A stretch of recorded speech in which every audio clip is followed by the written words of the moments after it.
Hi guys आज की story start करने से पहले आप सब मेरे चैनल पर नए तो चैनल को सब्सक्राइब कर लें और पास में लगे बेल आइकन को भी प्रेस कर दें ताकि हमारे हर नए वीडियो की नोटिफिकेशन आपको मिलती रहे। स्टोरी अच्छी लगे तो इसे ज़्यादा से ज़्यादा शेयर कीजिएगा और आप सबके पास भी ऐसी इंटरेस्टिंग स्टोरीज़ हो तो आप हमारे साथ ज़रूर शेयर कीजिएगा। आप हमें ईमेल कर सकते हैं। ईमेल मैंने इस वीडियो को डिस्क्रिप्शन में ऐड किया है, तो आप वहाँ से चेक करके मुझे ईमेल कर सकते हैं। तो चलिए आज की पहली स्टोरी स्टार्ट करते हैं, जिसका नाम है दुष्ट ठग। विजयनगर में राजा विजय प्रताप सिंह का राज्य था। राजा बड़ा ही न्यायी और पराक्रमी था। उसके राज्य में चारों ओर सुख शांति थी। उसके राज्य की प्रजा बेहद ईमानदार और नेक थी। लोग घरों के दरवाजे खुले छोड़कर सोते थे, मगर अचानक ही एक दिन उसकी राजधानी में एक ठग आ गया। उसने सीधे साधे और ईमानदार लोगों को ठगा और गायब हो गया। लोगों ने कोतवाल से शिकायत की। कोतवाल ने ठग को पकड़ने की बहुत कोशिश की, मगर कामयाब ना हो सका। नतीजा, चंद ही दिनों में ठग का आतंक पूरे राज्य में फैल गया। लोगों का जीना हराम हो गया। उन्होंने देर सवेर अंधेरे उजाले घर से निकलना बंद कर दिया। यह खबर राजा तक भी पहुंची। राजा ने कोतवाल को बुलाया। कोतवाल ने बताया कि ठग बेहद चालाक है और पकड़ में नहीं आ रहा है। राजा ने तुरंत यह कार्य गुप्तचर विभाग को सौंप दिया। उसी दिन राज्य का गुप्तचर विभाग सक्रिय हो उठा। तुरंत सादे लिबास में गुप्तचर चप्पे चप्पे पर फैल गए। आखिर ठग कब तक अपनी खैर मनाता। वह गुप्तचरों के हत्थे चढ़ गया, जिसे तुरंत ही गिरफ्तार कर लिया गया। फौरन ही उसे महाराज विजय प्रताप सिंह के समक्ष पेश किया गया। ठग एक नंबर का धूर्त और चालाक था।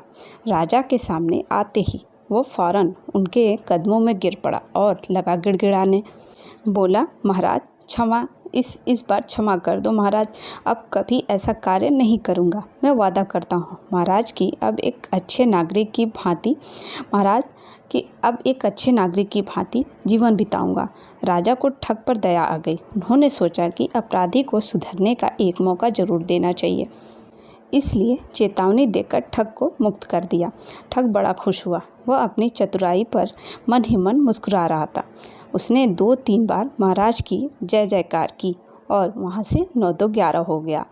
उसने तुरंत राजधानी छोड़ दी और गांव की ओर चल दिया। जंगल से गुजरते समय उसने एक पति पत्नी को देखा। वे नवविवाहित थे। पत्नी गहनों से लदी हुई थी। गहने देखकर उसे लालच आ गया। उसने सोचा कि अगर ये सभी गहने मुझे मिल जाए तो ज़िंदगी आराम से गुजर जाएगी। उसने वहाँ जाकर पहले पति को कुएं में फेंका, फिर डरा धमकाकर पत्नी से गहने छीन लिए और उसे भी कुएं में ढकेल दिया। अब उसने सोचा कि इन दोनों को जान से ख़त्म कर दूं, नहीं तो ये बच गए तो फिर मैं पकड़ा जाऊंगा। यही सोचकर उसने पास पड़ा एक बड़ा सा पत्थर उठाया। पत्थर के नीचे काला सांप बैठा था। उसने तुरंत उस ठग के पैरों में बेड़ियां बना डाली। ठग दहशत के मारे बेहोश होकर वहीं गिर गया। पति पत्नी अब भी बचाओ बचाओ चिल्ला रहे थे। तभी उधर सिपाहियों का एक दल निकल आया। आवाज़ सुनकर उन्होंने पहले पति पत्नी को बचाया, तत्पश्चात बेहोश पड़े ठग को गिरफ्तार कर लिया। सांप उसके पूरे शरीर को अपनी कुंडली में लपेट चुका था। यह दृश्य देखकर सभी स्तंभित रह गए। तभी नवदंपति ने बताया कि यही वो दुष्ट ठग है जिसने उन्हें लूटकर कुएं में ढकेला था। सिपाहियों ने बेहोश ठग के कब्जे से सारे जेवर बरामद कर अपने कब्जे में ले लिए। फिर सिपहसालार के आदेश पर सैनिकों ने ठग को उसी अवस्था में हिरासत में ले लिया और वहां से चल पड़े। जब ठग को होश आया तो उसने अपने आप को राज दरबार में पाया। सांप अभी भी उसके शरीर को जकड़े हुए था। डर के मारे ठग थर थर कांपने लगा। उसकी घिघी सी बंध गई थी।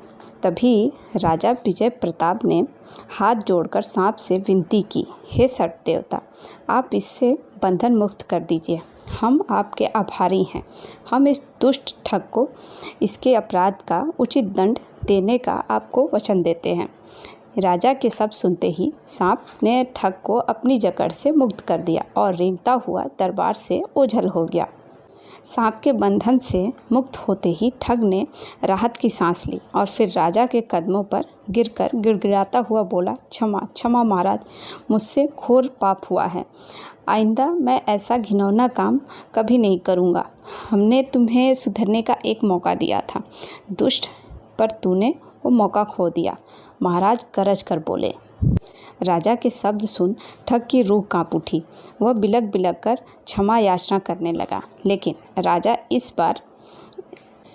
राजा को उस पर इस बार जरा भी दया नहीं आई। वह बोले, जो एक मौका मिलने पर भी नहीं सुधरता वो कभी नहीं सुधरता।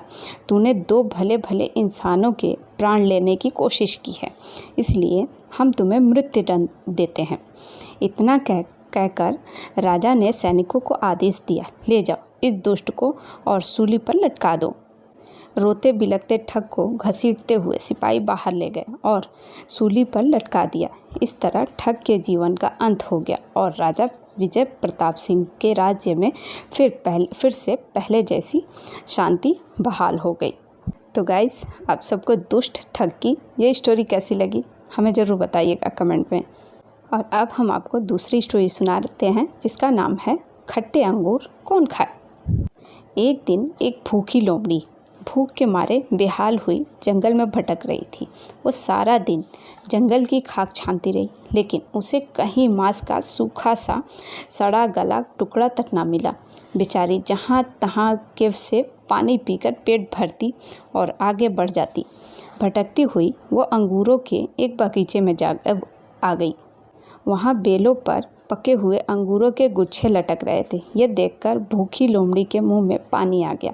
वह अपने पिछले पैरों पर उछल कर अंगूर के गुच्छों तक पहुँचने की चेष्टा करने लगी।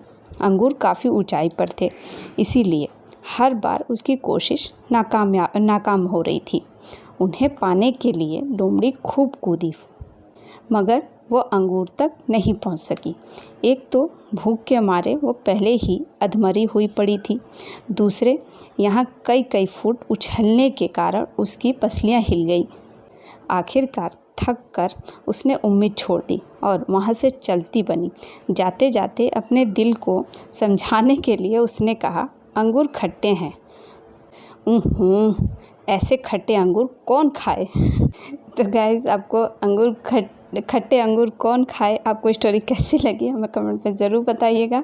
और दोनों स्टोरीज़ में से कौन सी ज़्यादा अच्छी लगी ये भी बताइएगा।